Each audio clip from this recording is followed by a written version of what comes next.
आज की कहानी शुरू करूं उससे पहले आपको एक तस्वीर दिखाता हूं। इस तस्वीर को बहुत गौर से देखिएगा। इस तस्वीर में एक बाबा है जो कुर्सी पर बैठा हुआ है। उसके दाहिनी साइड में जो महिला बैठी है वो बाबा की पत्नी है। लेकिन आपको ध्यान देना है, नीचे जमीन पर एक महिला और बराबर में एक पुरुष है जो उनके पति हैं, वो बैठी हुई है।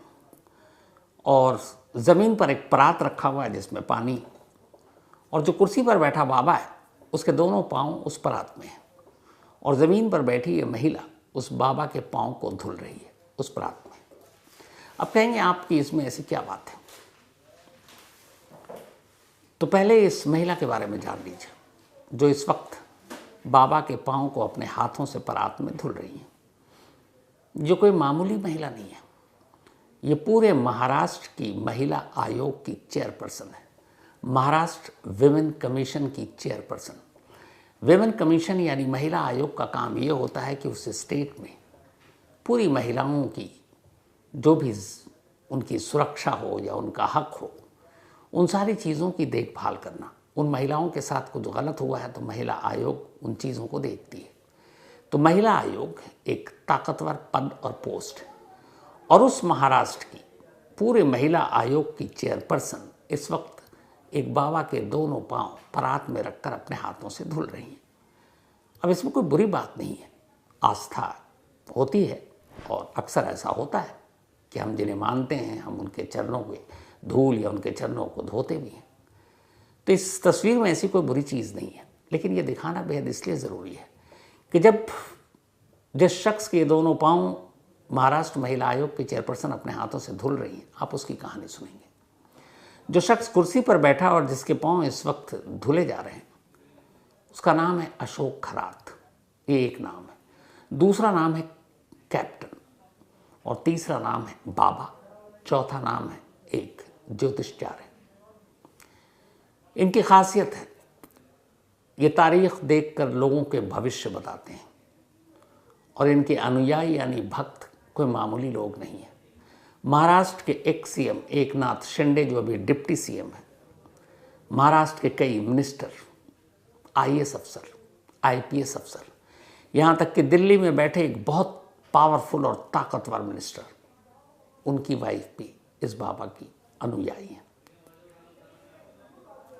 तो फिर असल में इस बाबा के घर से और इनके पेन ड्राइव और मोबाइल से पुलिस को 58 वीडियो मिले, 58 वीडियोस, और उन 58 वीडियो में अलग अलग महिलाएं हैं, लेकिन हर जगह बाबा है और तस्वीर अश्लील है। ये शायद इस देश का पहला ऐसा बाबा है जिसने आम घरानों की महिलाओं को नहीं बल्कि ताकतवर, पढ़ी लिखी, पावरफुल ब्यूरोक्रेट्स, आईएएस अफसर सोचिए, IPS, minister, MLA, MPs, chief minister, इन सारे लोगों की जो बीवियां और बेटियां हैं उन्हें किसी न किसी तरीके से अपने जाल में फंसाया और फिर उनकी आबरू लूटी, ब्लैकमेल किया। और जब ये सच सामने आया तो कोहराम मच गया। रूपाली चाकणकर ये विमेन कमीशन की चेयरपर्सन है, महाराष्ट्र महिला आयोग की, जो इस वक्त तस्वीर आपको दिखाई, इनका नाम है रूपाली चाकणकर। रूपाली चाकणकर जी भी इस अशोक खरात यानी इस ढोंगी बाबा जो भविष्य बताता है बड़े बड़े लोगों के, उनकी एक तरह से अनुयायी भक्त हैं। लेकिन सिर्फ बात भक्ति तक नहीं है, वो इस बाबा के ट्रस्ट की ट्रस्टी भी हैं, वो इस बाबा के कुछ बिजनेस में उनकी पार्टनर भी हैं। और इसीलिए अब सवाल उठ रहा है कि जब एक बाबा की तस्वीर एक महिला आयोग की चेयरपर्सन इतनी पावरफुल लेडी के साथ आएगी तो फिर बाकी की महिलाओं को ज़रा सा भी शक सुबह कहाँ होगा कि बाबा ठीक ठाक इंसान होगा। लेकिन ऐसा है नहीं। मर्चेंट नेवी में कभी कैप्टन रहा ये शख्स अचानक कैसे न्यूमरोलॉजी और फिर डेट ऑफ बर्थ देखकर भविष्य बताने लगा, और कैसे ये खुलासा हुआ, एक सनसनीखेज कैसे इसका घिनौना चेहरा सामने आया। पेश है पूरी कहानी, पर इस कहानी की शुरुआत करूं सिर्फ एक चीज़ आपको बताता हूं। नासिक पुलिस जहां पर इस बाबा की पूरी दुकान चलती है, वो भी बाबा के उस पुलिस फोर्स में बहुत भक्त हैं। ऐसे कई केस हुए जब नासिक पुलिस से कोई केस सुलझ नहीं रहा था, कुछ चोर थे जो पकड़े नहीं जा रहे थे, तो बाबा के भक्त वो पुलिस वाले बाबा के ही पास पहुंच गए और जाकर पूछते हैं कि बाबा ये बताओ देखकर मेरा डेट ऑफ बर्थ, मेरा सर्विस नंबर जो है और एफआईआर नंबर, केस नंबर, कि ये केस कब सुलझेगा, ये उस चोर को कब और कैसे और कहाँ से पकड़ेंगे। और बाबा बताते हैं सारे नंबर देखकर, इस दिन पकड़ाएगा ये केस, तब सुलझेगा, तुम्हारा ऐसे प्रमोशन होगा, तुम्हारा यहाँ ट्रांसफ़र होगा। तो जो पुलिस भी बाबा की भक्त हो फिर वो आगे क्या कहेंगे। खैर, अशोक खरात यानी इस ढोंगी बाबा का एक दफ्तर है, बहुत आलीशान घर भी है नासिक में, हालांकि कभी ये गांव में रहा करता था। दिसंबर 2025 में इसी अशोक खरात के दफ्तर में काम करने वाला एक एम्प्लॉय जिसका नाम नीलेश जाधव है, वो एक दिन एक महिला को एक व्हाट्सएप पर तस्वीर भेजता है और तस्वीर भेजने के साथ साथ वो ये कहता है कि तुम्हारी अश्लील तस्वीर है, इसको सोशल मीडिया पर वायरल कर देंगे वरना इतने पैसे दो। लड़की घबरा जाती है, लेकिन फिर उसे ये शक होता है कि शायद ये एआई जनरेटेड पिक्चर है, आजकल बहुत चल रहा है, और इसीलिए कोई उसे ब्लैकमेल कर रहा है। ये सोचकर लड़की सब्र कर लेती है और भूल जाती है कि चलो कुछ नहीं है। पर 2-4 दिन बीतता है, वो लड़की नासिक के एक मंदिर में जाती है। मंदिर के बाहर भीड़ थी, अचानक उसी भीड़ को चीरता हुआ एक नौजवान उसके करीब जाता है। इससे पहले कि कुछ लड़की समझ पाती, वो अपना मोबाइल निकालता है, उस मोबाइल में एक वीडियो उस लड़की की तरफ घुमाता है और दिखाता है, कहता है कि तस्वीर फेक नहीं है, तुम्हारा वीडियो भी है, और अगर तुमने पैसे नहीं दिए तो सोशल मीडिया पर वायरल कर देंगे, तुम्हारी इज्जत खराब हो जाएगी। इतना कहकर वो लड़का भीड़ में गुम हो जाता है। अब लड़की परेशान हो जाती है कि कुछ तो गड़बड़ है। वो घर आती है, सोचती है, वीडियो देखकर डरी हुई कि अगर ये सोशल मीडिया पर आ गया तो उसकी और उसके परिवार की क्या इज्जत रहेगी। फिर वो तय करती है कि पुलिस में जाएगी और वो पुलिस स्टेशन पहुंच जाती है। पुलिस स्टेशन जाकर वो रिपोर्ट लिखाती है। चूँकि वो नंबर से तस्वीर आई थी, वीडियो उसने बाद में दिखाया, तो उस नंबर के साथ पुलिस में वो रिपोर्ट लिखाती है। पुलिस रिपोर्ट लिखने के बाद अब पहुंचती है उस दफ्तर में अशोक खरात इस ढोंगी बाबा के उस एम्प्लॉय के पास, नीलेश यादव जिसका नाम। नीलेश यादव को पुलिस उठा लेती है। उठाने के बाद उससे पूछताछ करती है। इस दौरान में नीलेश यादव का मोबाइल भी ले लिया, क्योंकि उसी से उसने मैसेज किया था। जब पुलिस उस मोबाइल की गैलरी में जाती है फ़ोटो और वीडियो के, तो हैरान रह जाती है। उसमें एक नहीं कई वीडियो थे जो अलग अलग महिलाओं के साथ थे, लेकिन उसमें पुरुष का चेहरा नहीं दिख रहा था। पुलिस नीलेश यादव से पूछताछ करती है। अब चूंकि नीलेश यादव इस अशोक खरात का एम्प्लॉय, तो केस तो बनता है कि खरात से भी पूछताछ हो। हालांकि लड़की ने जो एफआईआर लिखा है उसमें खरात का कहीं नाम नहीं था, क्योंकि इसे तब तक मालूम भी नहीं था। तो पुलिस पहुंचती है वही नासिक पुलिस खरात के पास जो इससे पहले पहुंची थी कि बाबा हमारी मदद कर दो चोर पकड़वाने में, केस सुलझाने में, बाबा की भक्त। तो वो खाना पूर्ति के लिए खरात से बयान लेती है। वहाँ जाने के बाद खरात पुलिस को एक नई कहानी सुनाता है।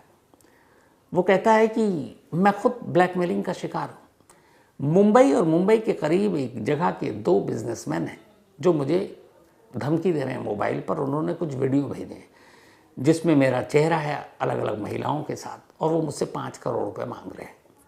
अब यहाँ नहीं कहानी शुरू कि बाबा तो खुद विक्टिम है। तो खैर, अब पुलिस वो बयान दर्ज करके लौट जाती है। केस में अभी तक कुछ होता नहीं है। नीलेश यादव पुलिस की कस्टडी में है और अभी तक ज़्यादा भी शिकार है। बट लगता था कि उधर अशोक खरात यानी कि खरात, उसकी बदनसीबी का दौर शुरू हो गया था। जब इस मामले की जांच चल ही रही थी कि तभी अचानक अभी इसी मार्च के महीने में एक महिला पुलिस स्टेशन पहुंचती है अचानक, और वहां जाकर वो एक कंप्लेंट लिखाती है। जब वो कंप्लेंट लिखाती है और आला पुलिस अफसरों तक वो कंप्लेंट पहुंचती है तो उनके हाथ पांव फूल जाते हैं। उस महिला ने कंप्लेंट ये लिखाया, और वो भी महिला बड़े घर की, ताकतवर घराने की, किसी अफसर की बीवी। वो कहती है कि मैं अपना और अपने परिवार के भविष्य को जानने के लिए, चूँकि बहुत नाम सुना था, मैं अशोक खरात बाबा के यहाँ पहुँची। 2-4 ऐसी मुलाकात हुई अलग अलग। उन्होंने डेट ऑफ बर्थ और बाकी चीज़ें मांगी, हम लेकर गए।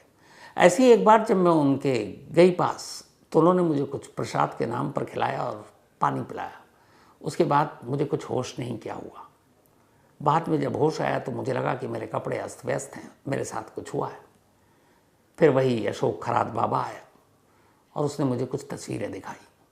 दरअसल बेहोश करके उसने उसके साथ गलत किया, उसके साथ ज़बरदस्ती की और वो तस्वीरें उतार ली और धमकी दी कि अगर तुमने ये बात किसी और से कही तो इन तस्वीरों को पब्लिक कर देंगे। इज्जत की खातिर महिला खामोश हो गई। इसके बाद उस महिला की बेबसी का दौर शुरू हो गया, जब तब अशोक खरात उसे धमकी देकर बुलाता और उसकी आबरू लूटता। बट अब वो परेशान हो गई और इसीलिए रिपोर्ट लिखाने आई है। अब ये पहली कंप्लेंट थी एक महिला की जिसमें सीधे सीधे अशोक खरात का नाम था। लेकिन अशोक खरात कोई छोटी चीज़ नहीं था।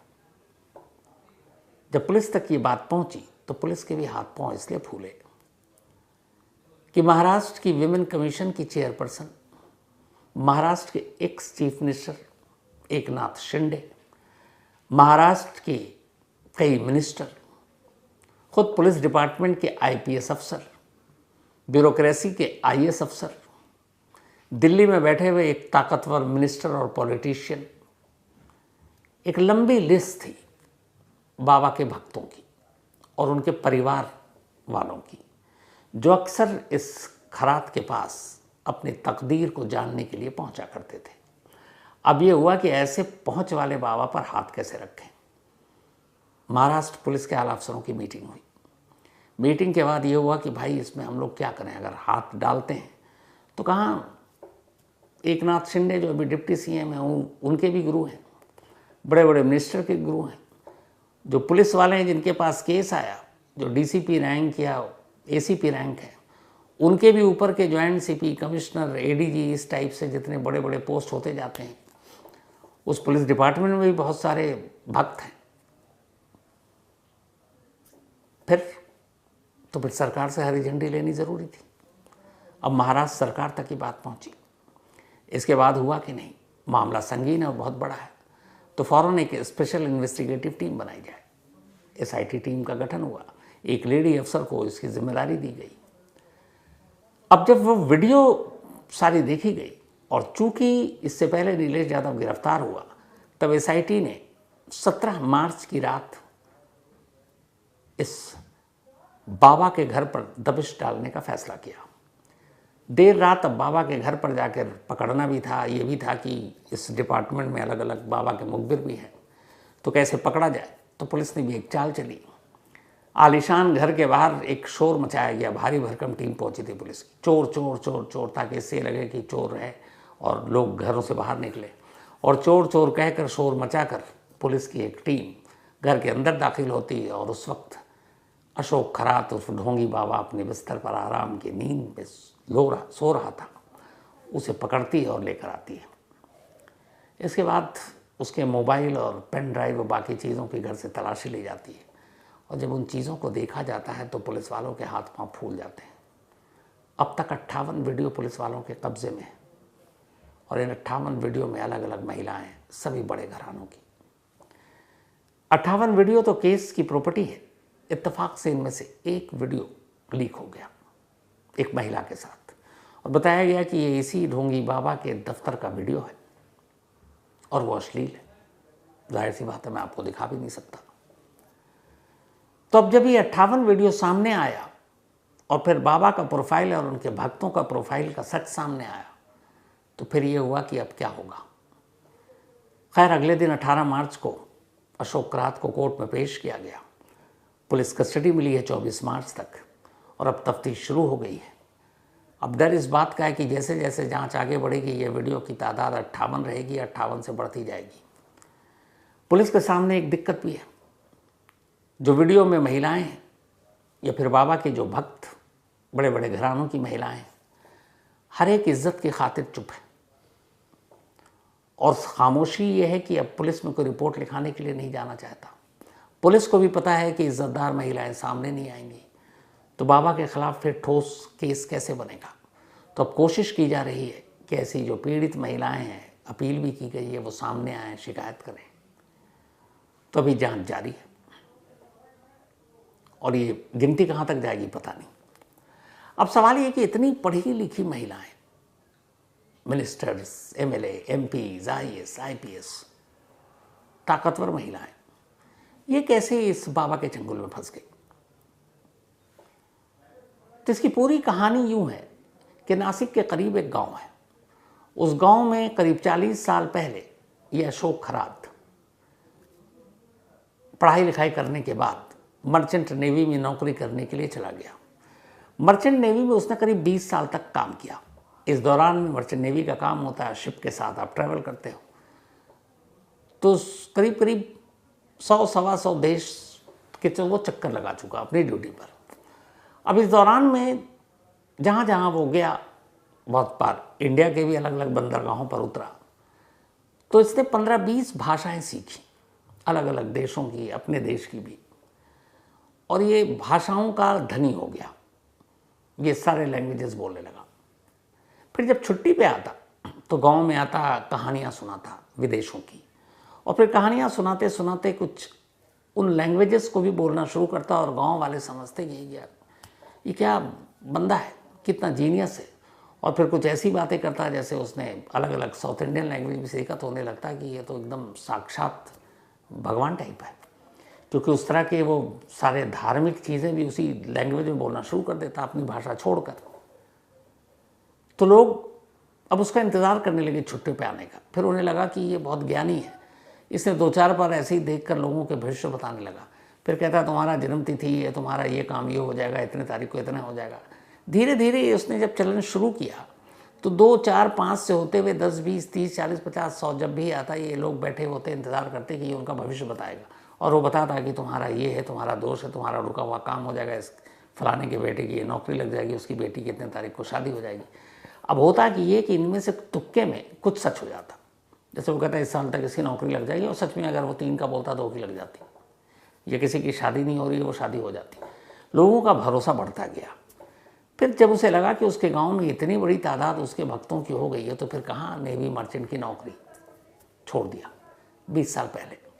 इसके बाद इसने गांव में ही अपनी दुकान खोल ली बाबागिरी की, और अब वो बताने लगा।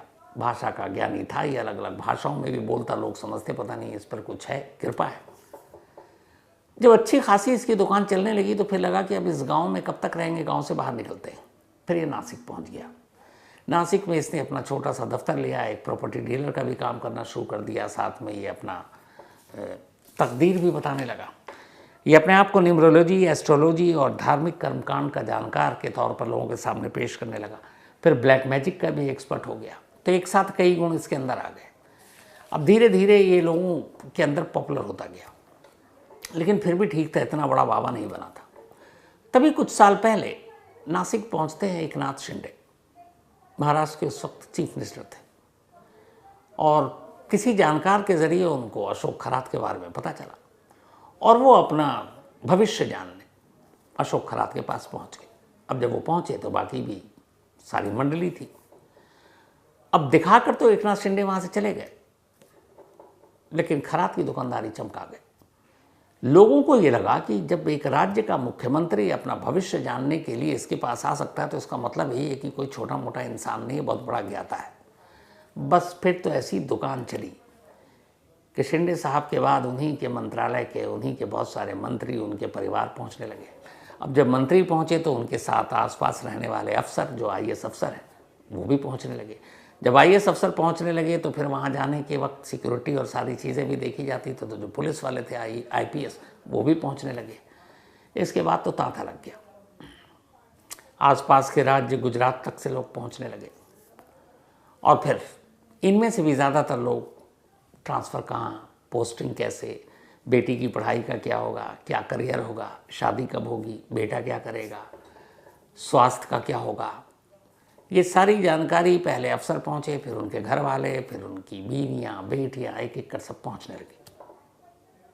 और धीरे धीरे देखते ही देखते अशोक खरात की किस्मत चमक गई। अब जब किस्मत चमकी और लोग आने लगे, फिर उसने एक नया धंधा शुरू कर दिया।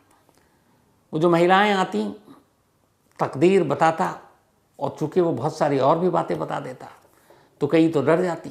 फिर वो कहता कि हम तुम्हारा भेद खोल देंगे, तो कुछ इस तरीके से चंगुल में फांस लेता। कुछ लोगों को प्रसाद देता, कुछ वो जादू टोना करता, वो उनको वश में कर लेता, उनको कुछ पता नहीं चलता, वो उनकी आबरू लूट लेता। फिर उनकी तस्वीरें बनाता और उन तस्वीरों को बनाने के बाद उन्हें ब्लैकमेल करता और इस तरीके से उसके विक्टिम की लिस्ट बढ़ती गई। लेकिन 58 वीडियो अभी है, तादाद कहाँ तक जाके रुकेगी किसी को नहीं पता।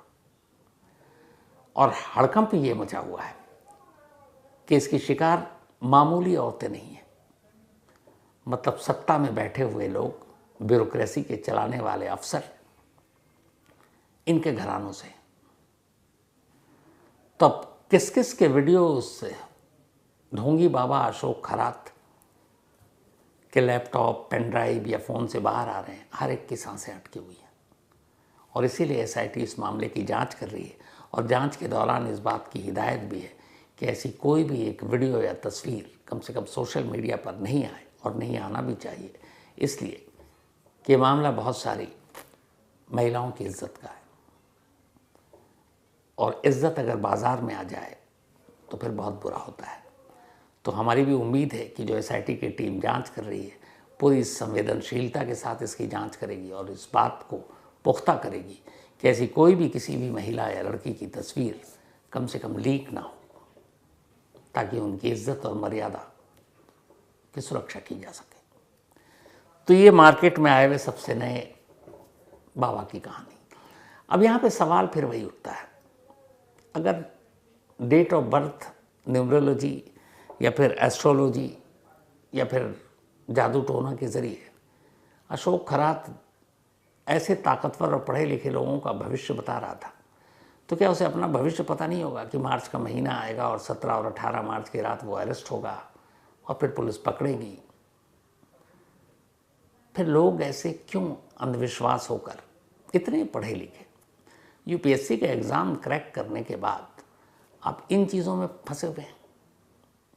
और वो जो हमारे नेता, मंत्री, विधायक, सांसद जो राज्य या देश चलाते हैं, अगर वो इन्हीं चीज़ों पर पूछ कर कि भविष्य क्या होगा, कैसे होगा, कब शपथ लेंगे, कब मंत्री बनेंगे, कब MLA बनेंगे, कब MP बनेंगे, अगर ऐसा ही है तो फिर देश का क्या होगा?